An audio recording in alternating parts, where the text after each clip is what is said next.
Terry Thies from New Student and Family Experiences, and she's going to share some important information with you. Hello, everyone. Thank you for being with us here tonight for our webinar. We're excited to partner with University Housing.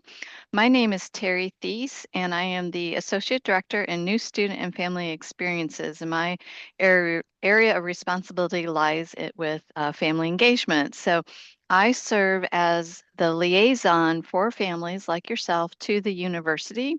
And our office, again, we're New Student and Family Experiences, provides a lot of services and information that's always really important for families to have. So we do a lot to connect you and your students to the university. We want to make sure that our students are off to a great start. And in the fall, we do a lot with Welcome Week and we get them connected. But we also want to get our families connected to the universities so that you can support your students as best as possible. So again, we're your liaison to the university and can answer any questions you might have. I do want to encourage you to sign up for our Illinois Family Connections platform. We have a picture there on the screen and you can see a QR code there. If you go ahead and register for the platform now, you'll start getting information from our office so that you learn all about what the Illinois experience is like for both you and your student. So we really encourage you to do that. So when you have a minute, use that QR code and you'll want to sign in to the Illinois Family Connections communication portal. And I encourage you to also join communities within the portal. So for instance, as a family of a first year student, you might want to join that community. If you're a family from out of state or an international family, we encourage you to join those communities. We have communities for first year, second year, third year, fourth year students, just about everything you can imagine. Even within this communications platform, you can have your information translated into Spanish if you're a Spanish speaking family. And you can also choose the frequency of your communication. Many of our families like to get information from us about twice a month, but you have the option to choose your frequency. So we think this is a wonderful way for you to stay connected and to learn more about the university and most importantly, to learn how you can support your student. Because we really believe that you, our family members, and our parents are our partners in your students' success here at the University of Illinois. So welcome, and we're glad you're here. And please reach out. I will put our email address in the chat for you so that you can see that. And we're just really excited to have you here tonight. And I will turn it over to our housing friends now. Thanks so much, Terry. My name is Shanda Hott. I'm the Assistant Director for Housing Information for University Housing. I have spent the majority of my career working in higher education for about 16 to 17 years now, working in housing related areas, and most recently my position with the University of Illinois here in the Housing Information Office. Our University Dietitian is Flora Mendoza, and I'll just read some information regarding Flora's experience. Flora Mendoza turned to the field of dietetics after over a decade in the food service industry. Passionate about food service and consumer safety, she now works as the Assistant Director, Dietitian for Dining Services at the University of Illinois. Here, she educates staff about food allergies and tolerances and helps students with dietary concerns, navigating the dining hall safely and confidently. She is able to put her industry experience and nutrition expertise to work daily through medically and culturally inclusive menu assessment and revision, student-centered events, and empathetic strategizing with culinary teams when seemingly insurmountable situations arise. And of course, she enjoys working with students as they forge their own path towards independence and a healthy relationship with food. We are hoping to provide you some very helpful information tonight regarding, to start out with, our meal plans. we receive a lot of questions about meal plans for first-year students and their families. And so we wanted to provide the very basic information. Meal plans consist of classic meals and dining dollars. There are 4 meal plans from which a first-year student can choose. Students residing in undergraduate residence halls are required to have a meal plan, and there's one of 4 that they can choose from. The classic meals are used as your all-you-care-to-eat, carry-out, or dine-in dining hall meals. They do not roll over from week to week. They're the breakfast, lunch, and dinner swipes on the card that your student would use, or that you would use as a resident. And then the dining dollars can be used at any of the retail locations for food items only, or to purchase all you care to eat meal at the dining hall. Dining dollars work just like cash, except you use your iCard to use those dining dollars for your meal plan. The unused portion of your dining dollars does roll over for 1 additional week. Meal plans run, and also our billing runs, from Sunday to Saturday. If a student were to change their meal plan, they would be prorated by the week, by the time, the number of weeks in the semester. But those classic meals and those dining dollars are loaded onto that iCard every Sunday morning, and then the dining week, so to speak, ends Saturday evening. A special note, we start the fall and spring semesters a lot of times in the midweek or sometime after Sunday. And so those first weeks of the semester are prorated for the number of classic meals that the student has for that week, and for the number of dining dollars that they have. And then we have 2 meal plan change deadlines. We have one in the fall and one in the spring. For fall 2025, it's 11:50 p.m. on Saturday, September 13th. So students can move in, begin to start using their plan, and then decide if that's a good fit for their schedule, if they're going to maximize the classic meals or the dining dollars, or both. Then they're locked in for the rest of the semester.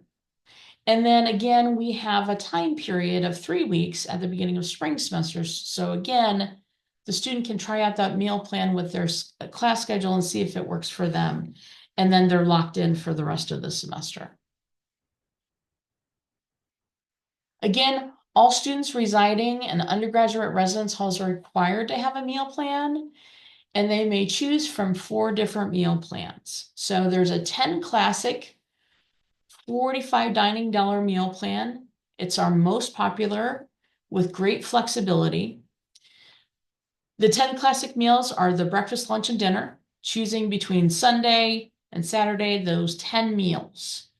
And then the 45 dining dollars to use in our retail locations and/or the dining center, to purchase on-the-go items, a water, a tea, maybe an apple to go, maybe snacks for later.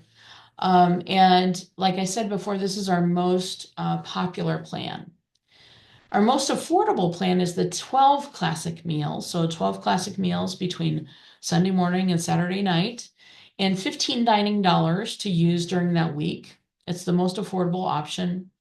And then we have 2 unique plans that do fit for specific groups of students. Maybe the students feel confined by the 10 or 12 classic meals, or maybe they're not going to have many meals at the dining center. So we have a couple of meal plans that we offer. An all dining dollar meal plan, which is 275 dining dollars loaded at the beginning of the week that they can use throughout the week at the dining halls or dining retail locations. And then an all classic meal plan, which is a meal for every meal period offered during the week. And I think it's something like 42 classic meals.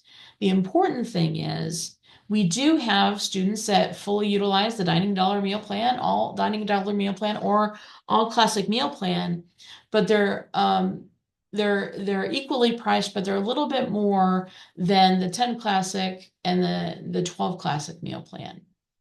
It's important to remember, a certain portion of the dining dollars do roll over from one week to another, and after that 1 week, then they drop off. The classic meals do not roll over from 1 week to another. So I'm going to review some nutritional information and dietary considerations. Part of Flora's role is to really help students maximize and learn how to navigate their own dietary restrictions the best, and to know what resources that they have available to them in dining. And for the University of Illinois, we have so many different types of resources available to students so they can actually maximize their meal plan. One of the things that comes up right away is life-threatening allergies, and certainly we take these very seriously. We encourage the Housing Information Office, and I work with students that have accommodation needs, but for life-threatening allergies, I really do suggest that the student apply for services through the Division of Disability Resources and Educational Services, so they can request a letter of accommodation for us to have on hand in housing. And this is just making us aware that there's this need and concern, and so we can properly refer to the different resources that we have available to that student. Also, for anybody, not only just life-threatening allergies, but also navigating dietary allergy needs is really very important to a lot of people. We have different resources that students can use. The Illinois app is one of them. And it shows, menus for all the dining locations or our retail locations as well. But for our dining halls, it shows the rotation of menus. The menus at each dining hall differ. And so if there's maybe not something interesting at PAR, they can go over to LAR for the day, or wherever's most convenient for them to visit a dining hall while they're making a trip to class. So there's also nutritional information that you can filter by dietary needs and top allergens for each item on the menu, which is super helpful. We also have an Eat Smart website. We have an Inclusive Solutions kitchen and individual meals that can be made up. Inclusive Solutions is another program that if someone has some, again, life-threatening allergies or the top 9 allergens, and they're really concerned about that, they can apply for services through DRES, the Disability Resources and Educational Services Division, and ask for request a letter of accommodation. To be a part of that Inclusive Solutions program, officially, they would need to have a letter of accommodation on file with Flora Mendoza's office. Flora can answer questions of students regarding managing diet and allergy programs, and also on occasion provide a consultation if there's more specific questions or concerns that are out there about those different options.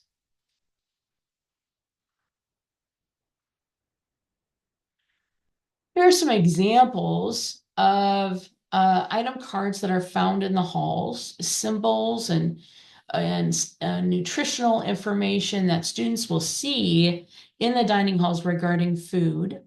Item cards in the dining halls will have an item name, and it should match the Illinois app and Eat Smart, serving size, calorie and macros information, and then if it's vegetarian, vegan, or halal. The allergens are no allergens are labeled on the item cards. That's something you would have to check on the Illinois app or through the Inclusive Solutions program. So these are just examples of the information available to students within our dining halls. Again, Illinois and Eat Smart. On the left, you would see specific meal menu items that are offered and the ingredients of those items that are offered. And over to the right, the list of allergies to be aware of. And then you will see on the right-hand side, if chicken tenders is on the menu, they can hit the plus button and read more information about that. Certainly we have plant-based chicken nuggets as well. And so it just kind of gives you an example of the information available to students. Again, Inclusive Solutions is a dietary accommodations option. We do have kitchens, micro restaurant, where the top 9 allergens and the food is prepared in a top 9 allergen-free environment and a gluten-free environment. The kitchens are open to all students because the food is readily available. We have different stations in Eikenberry and ISR for Inclusive Solutions. However, it's not self-service. They would be served by a dining staff member.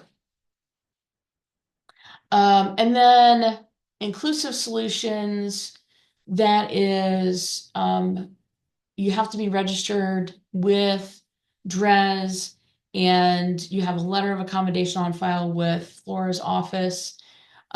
They focus on custom orders for those that really have very, very restrictive diets. And they're truly documented medical need accommodations that are reviewed by access specialists, and then letters of accommodations are offered. And the custom orders are available in Eikenberry and ISR, LAR, and PAR dining halls. So that's really important to know. That if someone is officially a part of the Inclusive Solutions program, they can still get the custom orders at any one of the dining halls. They just have to organize and order that ahead of time. Again, this is part of what the Inclusive Solutions ordering app looks like and where they would pick up those custom orders. And those with letters of accommodation on file are given access to this specific application. We also look at additional dietary needs, and our culinary teams and in conjunction with our dietitians work really hard to make sure that these different options are provided at each one of our dining halls.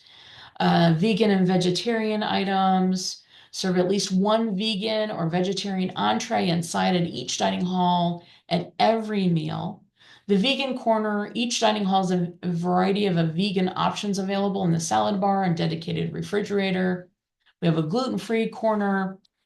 Each dining hall has a space for gluten-free products.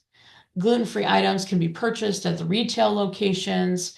We also have kosher meals that are under certification, and kosher shelf-stable frozen items that are available upon request of the dining halls and in some of our retail locations as well.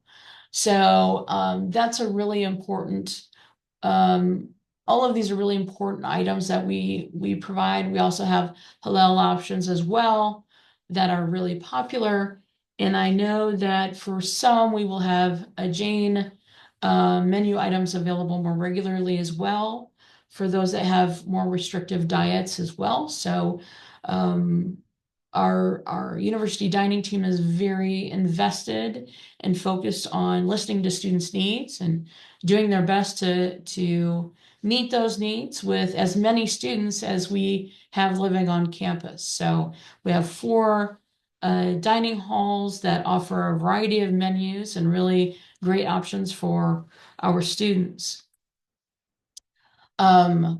And this is our main office number for university housing. The housing information office is the front-facing office for university housing. So we specifically work on the contract assignment and billing processes for university housing, specifically undergraduate and graduate upper division residence halls. We will also answer questions, general questions about dining. Sometimes we have to research and investigate and have someone follow up if there are more specific questions, say for the university dietitian or any one of our culinary team members. We also help answer general questions about students who choose to live in private certified housing options. There are private certified housing units as well. The private certified housing units each have their own dining center, and first year students are required to have a meal plan with them. And they eat at that specific dining center. So there's a little bit of differences. Each dining hall in those approved private certified housing units will work with each student that may have some dietary restrictions. And that student, we would always encourage them to apply for services through the Division of Disability Resources and Educational Services if those needs need to be addressed through accommodation. And we're here as a resource for questions or proper referral to the appropriate resources within university housing, with private certified housing, or on campus, really. So I will see what we would like to do is we have some time. If you have questions, please feel free to put them in the Q&A, and we're happy to provide that information. The other questions that come up sometimes pertain to sometimes that first years will decide at some point in their second or third year to move off campus and may still want to have a meal plan. We do offer non-resident meal plans as well. And there are a few other lower meal plans that they can pick from. There's a 6 classic meal plan, 6 classic $25 dining dollar meal plan, but those are for upperclassmen to choose from when they live in graduate upper division residence halls or live off of campus. We think it's a very important aspect of the first year experience to have first year students choose one of the 4 main meal plans, because their focus should be on being a student and studying and getting to the know and being connected to the university. And, as a lot of us know, having to go home and try to figure out something to have for dinner or to fix lunch ahead of time requires a lot of planning and and time. So we try to save that for the students and also offer a varied menu so that they really can feel at home and come into the dining halls and have a different dining experience if they'd like that. For specific questions for the university dietitian, Flora, they may be addressed to nutrition@housing.illinois.edu. Again, that's nutrition, the word nutrition, at housing.illinois.edu. Let me check to see if there's anything. Let's see here. What type of medical documentation is needed for life-threatening food allergies for the DRES form? Doctors' offices take a long time to provide these forms. And that I have heard that, and we have certainly experienced that on occasion. The Division of Disability Resources and Educational Services will, through their application process, give students an idea of what medical forms to submit. Or the student could call the DRES office and ask for some advice on the type of medical information that's needed and required for a letter of accommodation. And why we're having this webinar earlier in March is so that to give people the time to prepare those types of things, whether that would be for a letter of accommodation for academic purposes, for housing purposes, for both, and or dining purposes. So that's really important to remember. And they do, getting on doctor's schedule takes time, and then what will happen, and let me revisit the applying for services through the DRES office. So the Division of Disability Resource and Educational Services celebrated their 75th anniversary last year. So a long tenured history here at the University of Illinois. And when it's a student-driven process. So the student will be expected to apply for services and learn how to do that. We look at that as, the really beginning steps of learning how to advocate for themselves if they don't have a whole lot of experience doing that, and applying for services. And so once they're able to submit medical documentation in the application, then an access specialist is assigned to make contact with that student. The access specialist and student will meet. They can over the phone, they can in person or online, and the access specialist will ask them questions and provide the student an opportunity to share more information about what their needs are. And if the criteria are met for the ADA law to issue a letter of accommodation, then a DRES access specialist will issue that letter of accommodation directly to the student. So student's responsibility to pass that information along. That letter of accommodation is not sent directly to university housing. It's really on the student's responsibility to make sure that they're passing along that information to either housing information office or to university dietitian if applicable. The student, we've tried to make it a very convenient process as much as we could. When the student is in the contract portal, if they look under forms and requests, there's an accommodation request there. They can easily submit and upload their letter of accommodation there. So for students that have a harder time maybe getting the medical appointment, and don't have maybe even for housing accommodations, don't have their letter or don't have the letter of accommodation from access specialist before May 8th, the priority deadline, then we will do our best before that process for housing occurs for self-assignment in May. If it's dietary concerns, then we have more time to play with. So you do have more time, and you shouldn't be feeling so pressured by that priority deadline if it's strictly dietary. If there are additional housing accommodations that are needed, if the student submits that letter after May 8th, then I will be in contact with the student directly to touch base with them if I have any questions, but also to advise them on housing options as we move through the summer and as I make assignments during the summer. So we have specific rooms that will meet certain ADA accommodation needs, and so some will be assigned before self-assignment and some will be assigned throughout the summer. In regards to dietary needs, as long as it's dietary focused, we make the proper referral to Flora's office and we go from there. And the student really begins to navigate those responsibilities on their own. So I'm just checking the questions right now just to make sure if we have anything else here.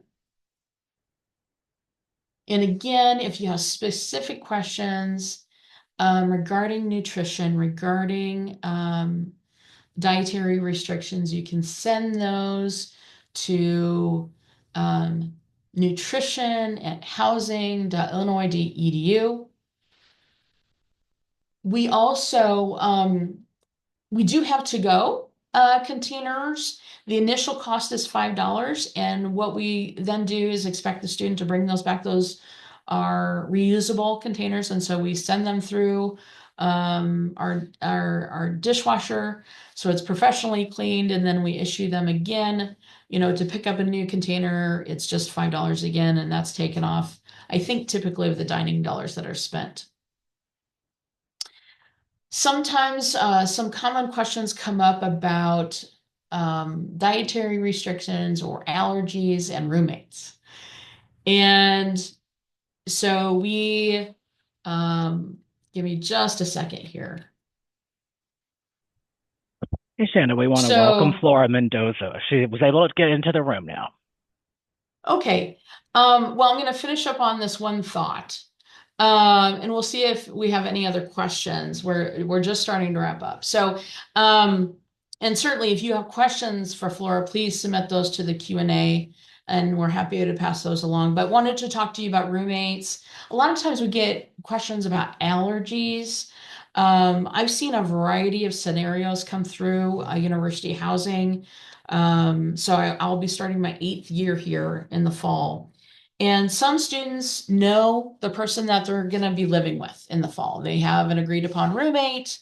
The roommate is familiar with the allergy restrictions, and they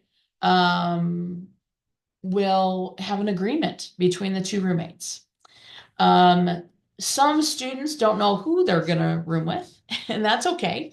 And we have really a messaging mechanism within our contract to help students find roommates, but to also part of those like anonymous conversations is kind of putting information out there about what the student is comfortable sharing with that roommate, saying, I'm really allergic to peanuts. Are you going, would you be willing to not have those types of food items in the room because they're a danger to me? A lot of times, somehow, people do find themselves pairing up in the roommate matching with similar allergies. I do and will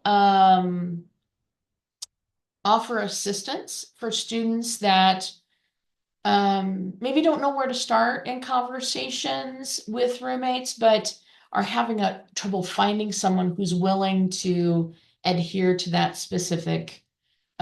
Usually it's a severe nut allergy of some kind. So, and I have been able to successfully pair people up sometimes, or I hear from one student and I hear from another, and I see if they're a good match from the roommate profile, and I try to make a connection so they can have a conversation and feel comfortable in their living environment. Not all roommates are going to be best friends, but as long as they can agree to peacefully coexist together in a room, safely, that's valuable. That's a valuable thing. So, and then we have residents that really can't find anybody, or they're really not understanding that they really need to put some effort into maybe finding someone with similar allergies, or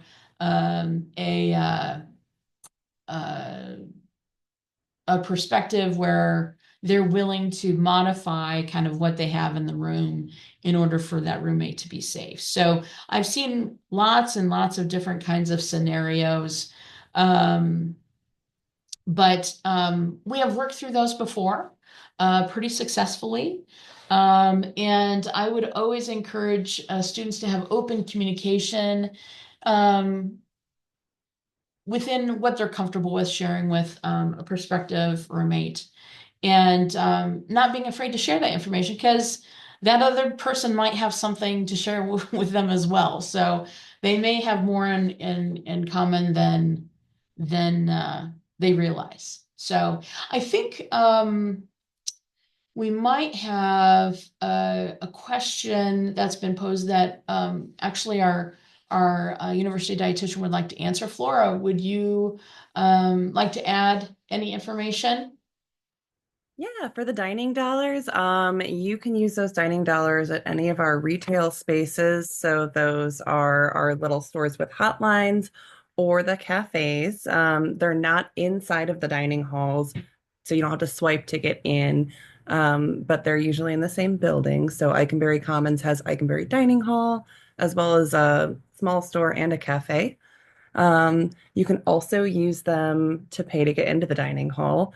So you can use a meal swipe, you can use dining dollars, or you can use a credit or debit card to pay to get into a dining hall, kind of like paying to get into an all you care to eat buffet. Um, and then I saw that Jamie already answered the other question. Do dining dollars get wasted after the week ends? They'll roll over for 1 week. So yeah, 1 week's worth of dining dollars will roll into the next. But you can't keep building. So if you got 3 weeks worth of dining dollars, that's not possible, right?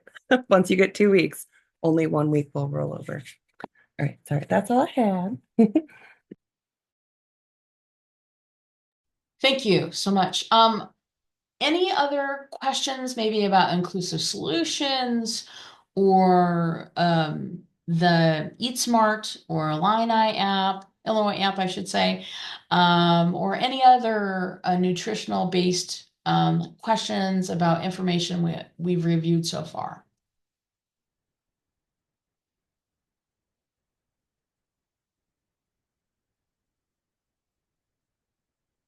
Laura, does every dining hall have halal options? Yes, they do. We have halal animal proteins during every meal period, with the exception of breakfast. It's not a requirement, although I have seen a lot more of our halal chicken sausage options for breakfast. And we label all of our halal animal proteins on the item cards. So we label the vegan, vegetarian, and halal animal protein options. And we've started doing halal pepperoni, right? So there's a delicious beef pepperoni we're using now, halal chicken sausage toppings for pizzas. So they're really expanding that. But yes, all halls have halal. Great. Are first years allowed to stay only in dorms and use dining hall food or PCH option is available to them? We have first year students that will use the dining halls or visit friends, I'm sure, over at PCH units. We have a lot of PCH, private certified housing residents, come over to the dining halls to visit friends, to have lunch where it's more convenient. So I think we have some residents going back and forth between the certified housing units. Great question. Any other questions we can help you with? Laura, I have a question. Can you talk about how students manage maybe fasting for religious holidays and the dining hall hours? Is it possible for students to fast and then still have access to balanced meals after a fasting period? Sure. So we do have a fasting reimbursement policy in place, but it is for fasts that last 7 days or more. Our meal plans are renewed on a week by week basis. The balance is replenished on Sundays. So we cannot reimburse if it's a 3 day fast, for instance, but if the student does go for 7 days or more without using any of their swipes, after that fasting period is over, they submit a request to the Housing Information Office and they will get reimbursed for their food cost. So it's not like a prorated chunk of the plan, it is just the food cost. But we also have other options. For instance, for Ramadan right now, we're offering to-go boxes, paper to-go boxes for folks who are observing Ramadan, so they don't have to buy into the Good to Go program, which is $5 Oh, one okay. time. So they're welcome to do that too if they prefer. But if they don't want to, then they can ask for a paper to-go box when they swipe in and take their meal home with them, Sure. so they can eat it when it's appropriate. They're also offering mango juice and dates and outside of all of our retail stores to break the fast during Ramadan. And we do have our retail locations that are open before and after a lot of times. So it's students can research those online on that Illinois app about when dining halls are open and when retail locations are open, and they do have some resources available to them throughout the day.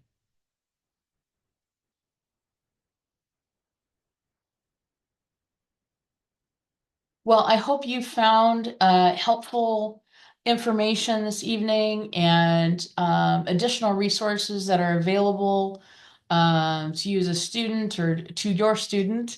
And we want to make sure that we alleviate some of that anxiety out there and provide appropriate referrals and give you good information that can be helpful to the student in the future. So this webinar has been recorded and will be posted in about 72 hours on that, right back at that webinar website on our University Housing website. So if you forgot something,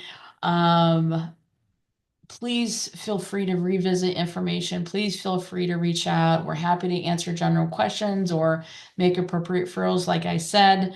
And thank you so much for taking time to join us tonight. We appreciate it.